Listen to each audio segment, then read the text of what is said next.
Olá, esse é o Cineclube Unifor, o programa que coloca o cinema como tema de debate.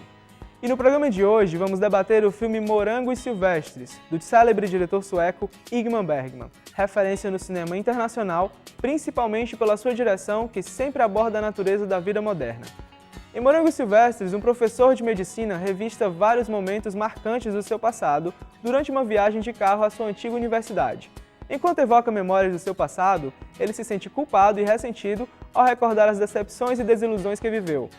Fique ligado porque o debate está imperdível e está começando agora o Cineclube Unifor.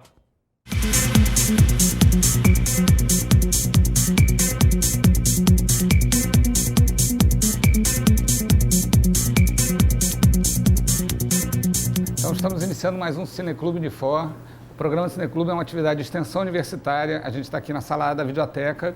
Agradeço a todos que estão presentes para conversar sobre Morangos Silvestres, um filme do Ingmar Bergman, filme do diretor sueco, da maior importância. E a gente tem aqui o prazer de estar conversando com a Rebeca Escudeiro, né, que é psicanalista, professora, e o professor e escritor Batista de Lima, professor aqui da casa, a quem eu agradeço. Agradeço a Rebeca, principalmente a sugestão do filme. E deixar todo mundo bem à vontade, assim, né? Quem quiser falar a qualquer momento, fique à vontade e faça o mesmo convite a vocês.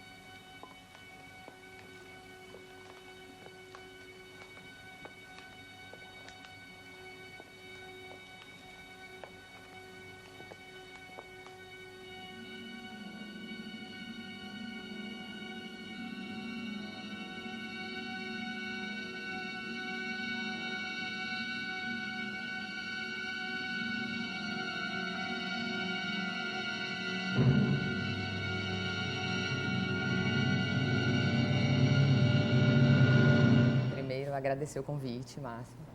É um prazer estar aqui, poder conversar um pouco com vocês sobre esse filme, que é um filme que eu já tinha vontade de conversar há muito tempo e nunca tinha tido oportunidade, eu não tinha pensado propriamente nele em outros momentos, mas é um filme que eu gosto muito.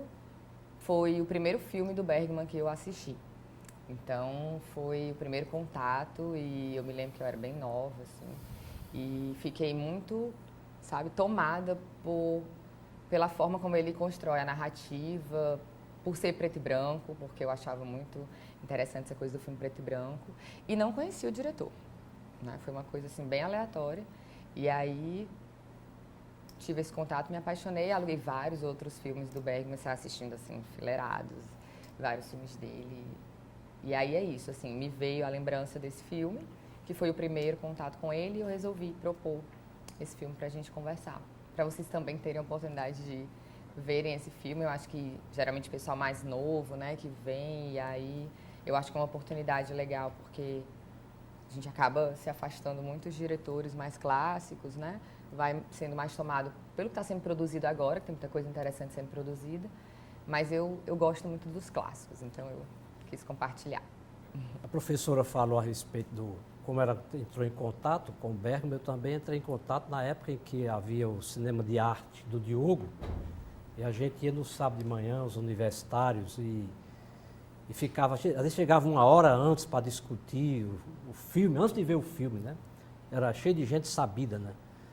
E então eu tive contato com o Bergman, e eu achei interessante eu participar desse filme agora, dessa discussão, a convite do Márcio, em companhia da Rebeca, porque eu acho um pouco parecido com o professor Isaac, pelo detalhe de que o professor Isaac está indo receber uma homenagem de 50 anos que é médico, né? Eu estou com 39 anos de Unifor, mas eu vou completar agora, em fevereiro próximo, né, 50 anos de magistério. Então, eu sou um Isaac Borg do magistério, né? Então, é um filme que mexe com a gente, se bem que eu acho ele meio decrépito com relação a mim, né? A gente está discutindo que eu ainda jogo bola, né? Ele não joga mais bola, né? Ele está assim meio decrépito. Eu ainda me considero, está aí um companheiro de futebol comigo, ainda estou resistindo, né? Mas, enfim, eu acho o Bergman, ele mexe com a gente. Quer dizer, eu acho interessante que ele, por ser muito existencial, muito existencial, ele põe a gente a pensar. Então, eu acho também que, para analisar os Morangos Silvestres, você tem que, como ela falou, conhecer algo também de outros filmes do Bergman. E não isoladamente. Pelo menos os 4 que eu acho principais, que é Gritos e Sussurros, né? Muito, muito difícil, muito complicado, né? Persona, muito da sua área, muito psicanalítico, né? Aquela coisa, né? E o Sétimo Selo, além desse aqui. Então, acho que esses 4 filmes, eles têm uma capilaridade, sabe? Algo subterrâneo que amarra um no outro. E você assistir só um, fica mais rico se você assistir os 4. E você vai ver como o Bergman aparece nos 4. Não aparece como o Hitchcock aparece pessoalmente, né? Aparece a subjetividade dele nos filmes que ele... Eu acho que esse professor tem algo dele. Ele era um cara muito preocupado com o tempo, muito preocupado com a decrepitude. O Bergman sempre foi assim, tanto na biografia dele como nos filmes, né? Bom, então essa é a ideia, né? A gente vai conversar a partir do filme, ou na verdade, no caso aqui, dos filmes, né? Você fica bem à vontade para falar da obra dele como um todo. E já puxando aqui um viés psicanalítico, né? Um filme passível também de muitas interpretações. Muito cheio de imagens, os sonhos, as lembranças, né? Então, tem uma relação muito interessante, assim, que a gente pode pensar com a psicanálise. E tem uma coisa que eu sempre gosto muito, que é isso, que é da narrativa, né? Então, me vem muito... Toda vida que eu assisto esse filme, várias coisas vêm, eu acho que tem um monte de coisa para pensar sobre ele, mas dessa vez me ocorreu esse percurso de fala, né? De uma narrativa sobre si mesmo. Então, ele começa se descrevendo, quando ele se apresenta, de certa forma, né? Ele fala dele, de ser meticuloso, de que isso, de uma certa forma, atrapalha a convivência, né? Com as pessoas, atrapalha as pessoas que convivem com ele mesmo, né? Então, ele se descreve um pouco e resolve, a partir de um primeiro sonho, que é um sonho, como qualquer sonho, enigmático, né? Com imagens e situações que não seguem a uma linearidade da nossa consciência e da nossa racionalidade, né? De uma razão aí da consciência. E, a partir daí, ele toma uma decisão, né? Então, quer dizer, essa coisa bem existencial também no sentido da experiência do que você está vivendo, e aí algo começa a surgir a partir daí. Então, ele vai fazer esse caminho, né? Como a gente viu, de carro, e faz uma parada que é muito interessante, que é essa primeira lembrança, né? Então, eu acho que a gente tem dois momentos de lembrança e 2 sonhos, que são muito significativos, né, nessa narrativa. E o que eu acho importante de pontuar é justamente essa fala e o que vai surgindo a partir dessas lembranças. É muito interessante porque você tem, como na própria literatura, né, um limiar e uma tessitura entre o que é a verdade e o que é a ficção, né? Que seria, na verdade, a verdade sempre uma certa ficção. Porque é uma fantasia que o sujeito produz sobre ele mesmo. Quer dizer, a leitura de uma lembrança, a leitura de um sonho, né? Que sensações aparecem no sonho, que sensações aparecem na lembrança. Tanto que ele vai ver uma cena em que ele não está na cena, mas ele pode produzir uma fala sobre essa cena. Exato. Né? Porque havia uma história ali. Ele sabe que a prima ficou com o irmão, não é? Então, alguma coisa entre eles já se anunciava. E ele tem isso como uma lembrança, embora ele não tivesse propriamente visto. Mas ele vai construir uma narrativa sobre essa lembrança. Então, assim funciona, né, o nosso psiquismo, a relação com o inconsciente. A gente vai sempre construindo narrativas que são fantasias sobre as experiências que a gente viveu. Né? O que a minha mãe pensa de mim, pensava, o que meu pai queria de mim, o que meu irmão achava. Né? Você constrói uma ideia. Eu penso que o outro pensa que eu penso, aí foi, né? Aí a gente não alcança nunca propriamente um sentido. Que é isso que eu acho muito interessante que o Freud fala, por exemplo, em relação à questão da interpretação, do trabalho com o sonho, é que você não encontra nesse sonho um sentido último. Porque a linguagem ela tem uma dissimetria que é o que a interpretação vai tentar dar conta. Né? Você tem uma certa falta aí no que a linguagem pode alcançar, no que ela pode definir de sentido. Né? O sentido não é último. A palavra mata a coisa, né? Então você não alcança. E eu acho que isso é muito interessante quando se trabalha com isso que é sentido, que é produção de sentido, que é imagem. Porque se a gente pensar na própria questão do sonho, o sonho ele é evocado através de uma imagem, mas ele só pode ser falado através das palavras.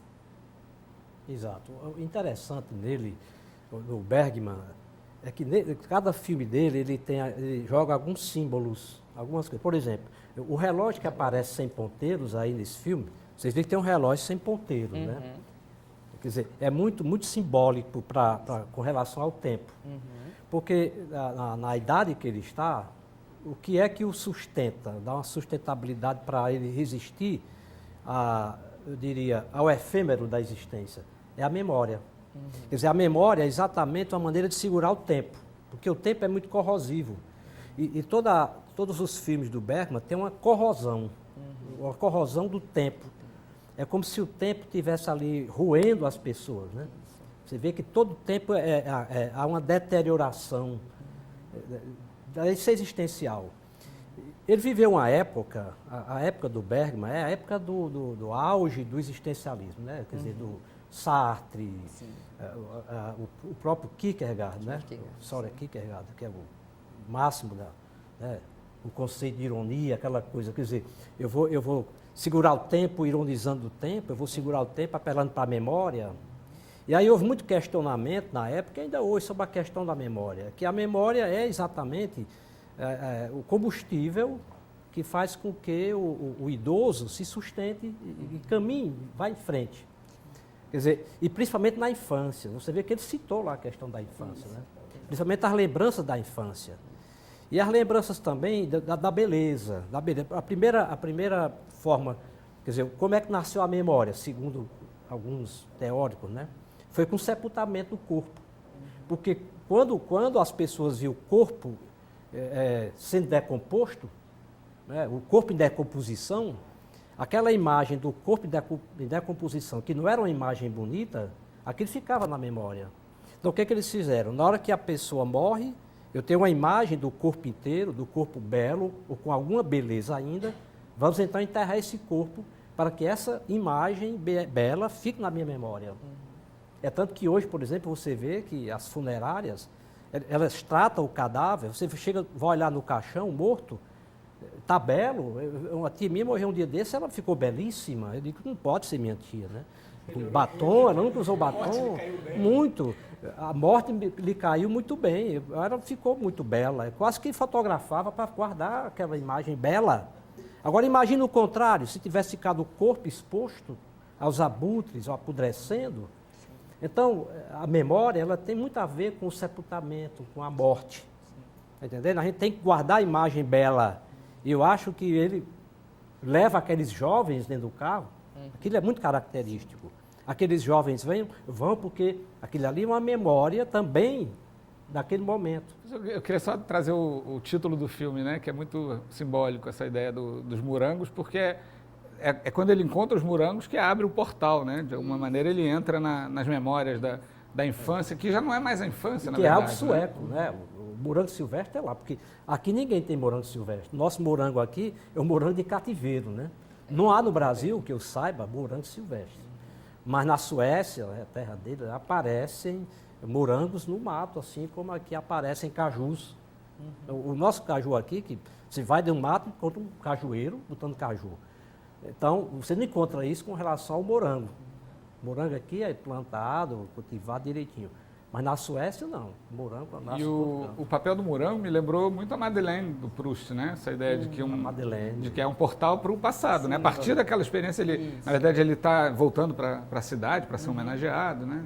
É porque o personagem adulto, no La Recherche, ele bota lá o biscoito dentro do café e come, para lembrar que quando ele era menino, ele usava biscoito também no café e comia. Às vezes a mãe reclamava, não bota o biscoito dentro da xícara, né? Mas ele faz isso mesmo, adulto, para ter um retorno ao passado. Portal, né? Essa ideia de um portal. E vem a coisa do afeto, né? Da ordem do afeto, no sentido assim, de uma sensação que é evocada nesse momento, e aí traz à tona essas lembranças, e essas lembranças lidas a partir de hoje. Que é o que é interessante situar também, né?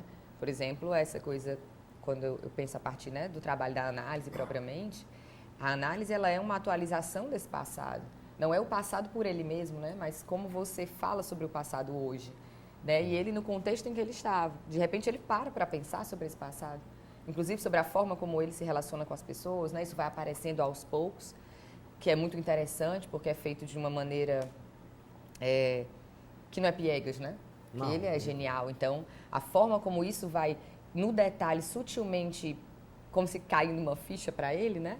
Justamente de como ele lida com as pessoas, né? E essa dimensão da angústia, que é sempre isso muito nos filmes do Bergman, né?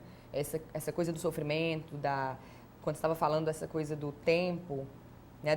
Eu me lembrei do Gritos, né? Esse tempo corrosivo, eu me lembrei também no Gritos e Sussurros, e lembrei, na verdade, do Sonata de Outono, Sim, que é um Sonata outro de dele Outono, maravilhoso, né? Que é uma mãe e uma filha. A mãe e a filha brigando, Isso. a do piano, o filme né, as cenas. inteiro é uma discussão entre elas que traz essa questão do tempo corrosivo. De uma relação anterior, que ficou distante durante muito tempo, e tudo que nesse tempo, digamos, tenha ficado aprisionado e que retorna nessa conversa. Né? Então, em vários filmes dele, o tempo inteiro, essa questão dessa relação com o tempo, e também de algo que, quando você fala dessa decrepitude, é isso que justamente gera uma certa angústia, um sofrimento na relação com o tempo, com as experiências, com o que não dá conta, né? Com uma certa dimensão de desprazer do que se vive, de uma impossibilidade mesmo, de uma realização plena, total e absoluta, né? De uma felicidade que se encontraria ou alguma coisa nesse sentido. Então, eu acho que é muito nessa falha, sabe? É no que escapou, é no que não funcionou. O que não quer dizer que não haja uma possibilidade de conciliação, digamos assim, que eu acho que é o que acontece um pouco nesse caminho. Você falou um pouco da análise, né? Você acha que dá para fazer essa comparação ou é meio forçação de barra? Dá para comparar o que acontece com ele, com o processo de análise? Tem a ver? Eu acho que dá para comparar no sentido de, tanto ali como num processo de análise, você tem uma tomada de fala que o sujeito faz sobre ele mesmo. Né? Então, é quando o sujeito para construir uma narrativa sobre si mesmo. Então, que é o que ele faz ali. Né? E não necessariamente isso precisa se dar pela via da análise, mas na análise você faz isso. E o Bergman, ele é muito ele próprio, ele sempre aparece, como eu falei, né? Então, tem muito psicanálise, todos os filmes dele. Eu falei aqui que Persona, eu falei que Persona é o mais psicanalítico, né? Realmente é, ninguém tem dúvida. Mas você vê que nesse filme, você vê que há momentos em que, primeiro, a interpretação dos sonhos. De Freud, né? Quer dizer, você vê que o sonho, ele está todo tempo, várias oportunidades, ele sonha, né? Até ele ficar por trás da porta vendo outra imagem dele na juventude, né? É a maneira de sonhar. Sim. E ele sonha, ele dorme dentro do carro, sonha, vai dormir no quarto, ele sonha. Então, ele trabalha muito com isso. Então, eu acho muito propício qualquer filme do Bergman para ser feito um trabalho de psicanálise nessa área da psicologia. Eu acho que deve ter alguém também da psicologia. Porque seria interessante um trabalho nessa área. Ele falou na questão da narrativa, não é? Quer dizer, a narrativa também como análise, vamos dizer assim, como uma catarse. Porque você sabe que, por exemplo, o jovem, o garoto, na obra literária dele, ele é mais lírico. Ele é mais propício para fazer uma poesia lírica, para falar de si próprio. Então, ele é lírico. Na meia-idade, o cara é mais dramático. É aquela questão do drama, não é? Segunda pessoa. Mas, na velhice, o que aparece mais é a narrativa. Os grandes narradores foram narradores depois, na maturidade. Sim. Desde Homero, o próprio Homero dizia isso. Olha, primeiro, o lirismo é como uma manhã. O lirismo é a infância da gente. O drama é o meio-dia. E a tarde e o anoitecer é a narrativa. Então, a narrativa, você vê que mesmo a pessoa não escrevendo, você se aproxima de um idoso, de um velho, a primeira coisa que ele faz é contar a história para a gente. O que ele precisa é de auditório, é de ouvinte. Mas ele tem histórias para contar. Mas o jovem tem poucas histórias para contar. Agora, o fato de ser trágico, a narrativa precisa ser trágica. A grande narrativa é a tragédia. Não é a comédia. Não é a comédia. A grande narrativa é aquela que tem morte. Se não tiver morte, não é uma boa narrativa. Você precisa matar alguém. Ou alguém, né? Quer dizer, muita gente, né? Inclusive, e hoje em dia, principalmente, né? Na Grécia, as comédias passavam nos intervalos, né? Eram 3 tragédias, uma comédia, mais 3 tragédias. Mas a comédia é necessária, claro, né? Mas você não pode... A comédia não tem a morte. Pode até ter uma gozação da morte, mas não tem a morte em si. Né? Agora, a tragédia sem morte não existe, né? E a narrativa, a grande narrativa é baseada na tragédia. Quer dizer, o princípio das narrativas está lá na tragédia na Grécia. Sempre morria alguém, ou se matava. Eu sempre penso do ponto de vista da análise, pela escuta que eu faço clínica, e eu sempre falo isso também, que quando eu estou na clínica, a sensação que eu tenho é sempre que eu estou lendo um conto. A cada pessoa que chega para falar, né? Eu estou lendo um conto e aí depois continua na outra semana e continua, porque o sujeito está escrevendo a sua história, né? Dizendo. Mas eu acho que para você conseguir isso aí, você como psicanalista, você vai ter primeiro que conseguir a confiança do cliente lá, do paciente. Para você resgatar o que o Merleau-Ponty chama de a fala autêntica, o resgate da fala autêntica está exatamente depois que você conquista a confiança do seu ouvinte. Aí, você conseguindo essa confiança, você vai longe. Que é o que aí na análise a gente chama de transferência, né? O aí trabalho transferencial, transborda tudo o que ele tem dentro dele, e o que a gente tem da gente é narrativo. Exato. E aí me dá por isso essa sensação, como analista, né? De que as pessoas estão... É um conto, é um romance, e vai continuando, é muito interessante. O que eu acho extraordinário no processo de análise, que é essa ideia do que o Lacan chama de sujeito suposto saber, né? Você acha que o outro sabe de você, sabendo que não sabe, finge que, né? E isso te coloca em movimento, é isso que te põe para produzir, né? Exatamente, há uma suposição e o analista não deve encarnar esse lugar de quem sabe, né? Porque o saber vai ser dirigido justamente a quem constrói uma fala, porque o saber é do sujeito, é um saber inconsciente, né? O que o analista vai fazer, digamos assim, de um certo modo, é dar um aparato, digamos assim, possibilitar um pouco esse encontro com o seu próprio inconsciente, com a sua narrativa, com a sua fala. Por isso que o analista não aconselha, né? Não diz o que o outro vai fazer, porque é uma construção desse sujeito, não do analista. Né? Agora, é um privilégio que tem os médicos, os psicanalistas e antigamente os padres, né? Porque os padres ouviam a confissão.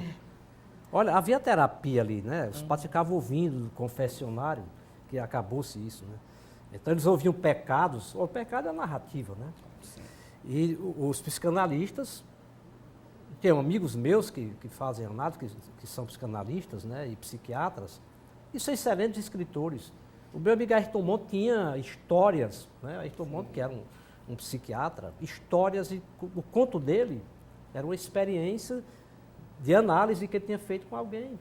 Então, o Pellegrini, por exemplo, né? Domingos Pellegrini, para mim é um grande escritor, mas era psicanalista. Quer dizer, ele ouviu muita história. Não é obrigado a ser a história dele, mas a história do outro. Esse privilégio eu não tenho, porque eu só ouço as minhas histórias. E não são tantas, né? Então, o psicanalista tem muita história para ouvir. É curioso essa comparação, né, com o padre, porque, embora a psicoterapia tenha um caráter confessional, ela não tem o aspecto, digamos, de julgamento, né, de absolvição, né?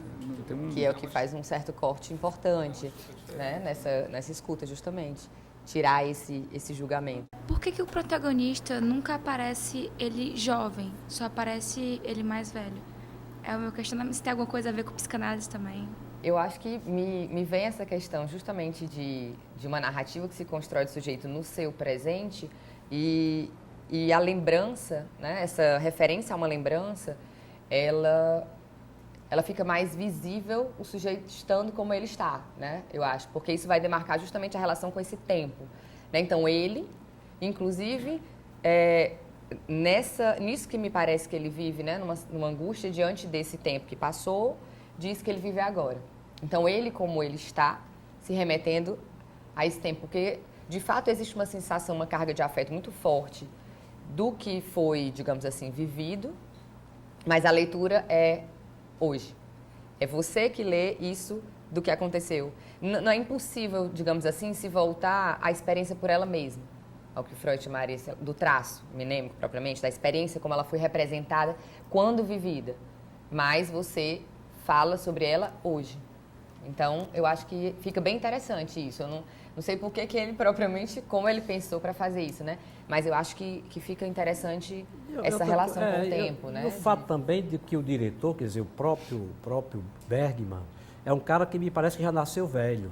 Já nasceu já com problema de velhice. Porque todo filme dele ele trata da questão da morte, da questão da memória. É tanto que esse filme é preto e branco, numa época que os filmes todos eram coloridos, né? Tem alguns filmes coloridos, mas são poucos. Então, tudo isso compõe o que ele próprio, eu sempre coloco isso, o Bergman se coloca na obra dele. Eu tenho a impressão que ele faz uma autoanálise, um pouco de autoanálise na obra dele. E aí ele aparece como, eu estou maduro, a maturidade dele, ele fez aquele filme em 57, se não me engano, né? Ele já estava um pouco maduro, então ele já começou a sentir a questão... Tinha 78 anos, com certeza. Não. Ele não tinha 78 anos, ele tinha 40 e pouco. Sim, mas ele, como eu falei, ele nasceu velho, né? Ele já nasceu idoso, na minha concepção, né? Então ele começa a refletir sobre a infância, porque eu acho que o problema do Bergman também é a infância dele. Eu não sei como é que foi exatamente a infância do Bergman, mas ele está sempre retornando a uma infância e à adolescência, ao começo. Aí depois volta para o tempo dele. É a questão da corrosão. Então, eu acho que pode ser também isso aí, né? Assim, um conflito muito marcante para mim nesse filme, que eu acho que é o mais gritante, é o conflito velho-jovem, né? Ah, de geração, né? né? Porque ele é o único, assim, tem outros personagens idosos, mas ele é o idoso. E quando ele faz aquela viagem de carro, é muito gritante, né? O conflito, a diferença entre ele e a Nora, a jovem, depois entram mais jovens, né? Vira um grupo de... E o efeito interessante que isso tem para ele, né? Porque ele, na conversa que eles têm ali, quando vão discutir Deus, não sei o quê, e aqueles jovens junto, né? O quanto que isso também rejuvenesce, né? E faz com que a cena linda para mim é a Sara Nova se despedindo dele, dizendo eu te amo, né? Assim, essa declaração de amor da juventude para a beleza. Isso. Mas também de tanto ele conviver com aquela juventude naquela viagem, quando ele vê a camareira lá dele, ele tem um acesso de assédio, né? Para ela, peraí, não sei se vocês viram isso. Aquilo ali é interessante. Mas, Ele foi contaminado pela juventude da viagem, a ponto de começar a querer assediar a velha. Se dirigir a ela do... Assim, é interessante porque ele se dirige a ela do ponto de vista do desejo, né? De um desejo que ainda pode estar, pode existir, que de alguma forma vai sendo minado porque esse tempo passou e quando ela diz, eu vou deixar a porta aberta, deixa a subjetividade. Aí a cabeça do espectador é que vai dizer por que ela quer deixar a porta aberta. Por quê? Total. São detalhes pequenininhos que o Bergman coloca e você fica pensando. Quanto mais você assiste esse filme, mais você vai pegando coisas. É essa sensação mesmo. Então a obra continua aberta, né? Há outras e mais interpretações. Acho que a ideia mesmo da gente aqui é nunca fechar a questão, né? Então o filme permite que a gente saia com mais questões, né? E depois da conversa mais questões ainda. Queria agradecer muito a presença de todos, prazer muito grande estar aqui com vocês, professor Batista e Rebeca. Podemos já agendar o próximo, enfim, né? Pensar aí muitos filmes ainda para conversar, né? Obrigado, gente. Até a próxima. Gostou do debate? Quer participar com a gente? É super fácil de participar do Cineclube. As gravações acontecem todas as quintas na Sala A da Videoteca da Unifor, começando às 13h30 com a exibição do filme da semana, seguido da gravação do debate. É de graça e aberto a todos. Não deixe de nos acompanhar nas nossas redes sociais e ficar por dentro de tudo do Cineclube Unifor. Até a próxima!